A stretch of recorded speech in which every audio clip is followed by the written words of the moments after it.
যদি কেউ village politics করতে চান আমরা কিন্তু রুখে দিব। এবার যদি আর কোনো মিথ্যাভাবে কাউকে ফাঁসিয়ে দিতে চান আমরা কিন্তু রুখে দিব।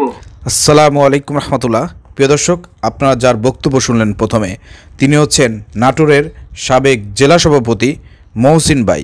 গত কয়েকদিন আগেও যিনি যাবজ্জীবন সাজাপ্রাপ্ত একজন আসামি ছিলেন। প্রিয় দর্শক, তৎকালীন আওয়ামী লীগ সরকার এই মহসিন ভাই, তার পিতা সহ জামায়াত ইসলামের আরও 11 জন, টোটাল 13 জনকে যাবজ্জীবন সাজা দিয়েছিল। কিন্তু আল্লাহ রাব্বুল আলামিনের সমস্ত খেলা, মাজলুমদের সাথে আল্লাহ রাব্বুল আলামিন ছিলেন। বাংলাদেশে যারাই মাজলুম হয়েছেন তাদের সাথে আল্লাহ রাব্বুল আলামিন ছিলেন। ফ্যাসিবাদ আওয়ামী লীগ সরকার পতনের পর 5 আগস্টের পরেও প্রায় 6-7 মাস এই ভাইয়েরা জেলে ছিলেন। পর্যায়ক্রমে আদালতের শুনানির মাধ্যমে লাস্টে কিন্তু মিথ্যা মামলা থেকে জামাত নেতারা খালাস পেয়েছেন। আমাদের এই নাটোরের সাবেক এই সভাপতি মহসিন ভাই, তিনি একজন তরুণ নেতা এবং রিসেন্টলি বাংলাদেশ জামাত ইসলামী তাকে তার এলাকার ইউনিয়নের চেয়ারম্যান প্রার্থী হিসেবে ঘোষণা করেছেন। আজকে ঈদুল আজহায় ঈদের ময়দানে জামাত নেতা মহসিন ভাই তিনি খুব চমৎকার বক্তব্য দিয়েছেন। তিনি বলেছেন, যারা ভিলেজ পলিটিক্স করতে চান তাদেরকে আমরা রুখে দেব।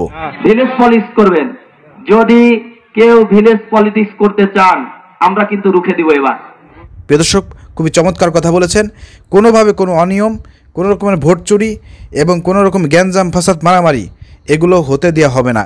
যদি আর কোনো মিথ্যাভাবে কাউকে ফাঁসিয়ে দিতে চান আমরা কিন্তু রুখে দিব। হ্যাঁ, এগুলো বাংলাদেশ জামাত ইসলামী ইনশাল্লাহ প্রতিটা জায়গায়, বাংলাদেশের আনাচে সব জায়গায় অন্যায়ের প্রতিবাদ করবে, অন্যায়কে রুখে দেবে। অবশ্যই সকলেই ভ্রাতৃত্ব ভালোবাসা দিয়ে চলবে। প্রিয় দর্শক, মহসিন ভাইয়ের এই বক্তব্যটি আপনারা শেয়ার করে সবাইকে দেখার সুযোগ করে দেন। আসসালামু আলাইকুম রহমতুল্লাহ।